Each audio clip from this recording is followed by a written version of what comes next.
Dear student, I am Shubham Kumar. मैं आज आप लोगों के लिए स्टैटिस्टिक्स चैप्टर का अगला वीडियो लेकर आया हूँ। आज हम लोग कल्पित माध्य विधि से माध्य निकालना सीखेंगे। कौन सा विधि से सीखेंगे? कल्पित माध्य विधि से सीखेंगे निकालना माध्य। कौन सा विधि से? कल्पित माध्य विधि। प्रत्यक्ष विधि से हम लोग सीख लिए थे, अब सीखेंगे कौन सा विधि से सीखेंगे? कल्पित माध्य विधि से माध्य कैसे निकालते हैं वो सीखेंगे, ठीक ना। क्वेश्चन है, जैसे एग्जांपल ले लेते हैं। एज फॉर एग्जांपल, एक एग्जांपल CI और F लेते हैं।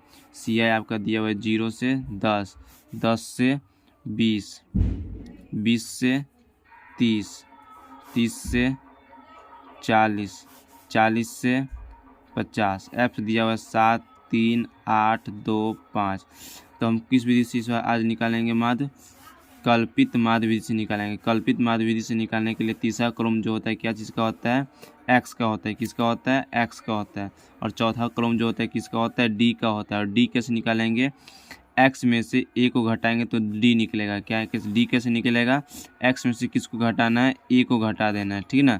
तो जो एक्स में से ए घटाएंगे तो वो क्या निकल जाएगा? डी निकल जाएगा। उसका चौथा कॉलम, पांचवा कॉलम जो होगा, डी को हम एफ से मल्टीप्लाई कर देंगे। किससे मल्टीप्लाई कर देंगे? डी को एफ से मल्टीप्लाई कर देंगे।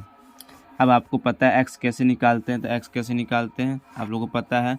तो निम्न सीमा और उच्च सीमा को क्या करते हैं? जोड़ते हैं। निम्न सीमा और उच्च सीमा को क्या कर देंगे? जोड़ देंगे। तो 0 और 10 को जोड़ेंगे तो कितना हो? 0 + 10 कितना हो गया? /2, यानी कि 10/2 काटते हैं तो कितना जाता है? 5। तो यहाँ पे एक्स कितना हो जाएगा? 5 हो जाएगा। ठीक उसी प्रकार 10 और 20 को जोड़ेंगे तो कितना हो जाता है? 30 हो जाता है। और 30 में 2 से भाग देंगे तो कितना हो जाता है? 15 हो जाता है। ठीक उसी प्रकार 20 और 30 को जोड़ते हैं। 20 और 30 को जोड़ेंगे तो कितना हो जाएगा? 50 हो जाएगा। 50 में 2 से भाग देंगे तो कितना हो जाता है? 25 हो जाता है। उसके बाद 30 और 40 को जोड़ेंगे तो कितना हो जाएगा? 70 होगा। 70 में 2 से भाग देंगे तो कितना हो जाता है? 35 हो जाता है। उसके बाद 40 और 50 को जोड़ेंगे तो कितना हो जाता है? 90 हो जाता है। 90 में 2 से भाग देंगे तो कितना हो जाएगा? 45 हो जाएगा। आई बात समझ में? अब क्या करेंगे? डी कैसे निकालेंगे? तो डी बराबर जो होता है x - a। अब हमको तो ए तो पता नहीं, तो ए हम मान लेंगे। ए क्या कर लेंगे? मान लेंगे। किस में से मानेंगे? x में से मान लेंगे। या 5 मान सकते हैं, 15 भी मान सकते हैं, 25 भी मान सकते हैं, 35 भी मान सकते हैं, 45। ए किस में से मानेंगे? एक्स में से। आपको जो मन होगा वो मान सकता है। हम मान लेते हैं ए बराबर, माना कि 25 मानते हैं। क्या मानते हैं? बराबर 25। तो हमको पहला क्या निकालना है? पहला क्या है? डी बराबर क्या है? x - a। डी बराबर क्या होता है? x - a। आपका पहला में x कितना दिया हुआ है? 5 दिया हुआ, माइनस फार्मूला से। उसके बाद a का मान कितना दिया हुआ है? 25 दिया हुआ है। घटाएंगे तो क्या होगा? -20 होगा। तो यहाँ पे क्या लिखेंगे? -20। ठीक उसी प्रकार इसको भी घटाएंगे तो क्या होगा? x कितना दिया हुआ है? 15 दिया हुआ है। माइनस कितना घटाएंगे? 25 घटाएंगे तो कितना हो जाएगा? -10 हो जाएगा। कितना हो जाएगा? -10 हो जाएगा, ठीक ना। -10 यहाँ लिखेंगे। ठीक उसी प्रकार यहाँ पर देखिए, अब किसको घटाएंगे? 25। तो x कितना है? 25 है। -25, इसका लोग कितना हो जाएगा? 0 हो जाएगा। तो ये 0 देंगे। फिर 35 में से 25 घटाएंगे तो कितना हो जाता है? 10 हो जाएगा। 45 में से 25 घटाएंगे तो कितना हो जाएगा? 20 हो जाएगा। अब क्या करेंगे? डी वाले कॉलम को, ये डी वाला कॉलम और एफ वाला कॉलम को क्या कर देंगे? जोड़ देंगे। तो 20 में 7 से गुना करेंगे तो कितना होगा? -140। 3 में 10 से गुना करेंगे तो कितना होगा? 10 तिया 30। उसके बाद 8 में 0 से गुना करेंगे तो 0। 2 में 10 से गुना करेंगे तो कितना हो जाता है? 20 हो जाता है।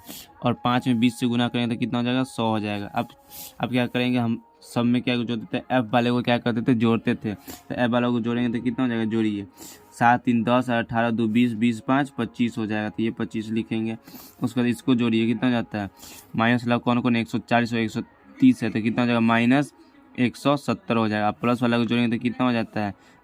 100 + 20 कितना हो जाएगा? 120। अब देखेंगे प्लस वाला बड़ा है कि माइनस वाला बड़ा है? तो माइनस वाला बड़ा है। 170 बड़ा है। कौन बड़ा है? 170। 120 क्या है? छोटा है।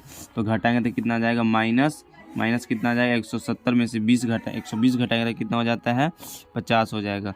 इस कॉलम का नाम देंगे सिग्मा DF देंगे। इस कॉलम का नाम क्या देंगे? Sigma DF। माध्य का फॉर्मूला होता है कल्पित माध्य विधि से। क्या होता है माध्य का फॉर्मूला? a + sigma DF/n। क्या होता है? a + sigma DF/n। a का मान कितना है?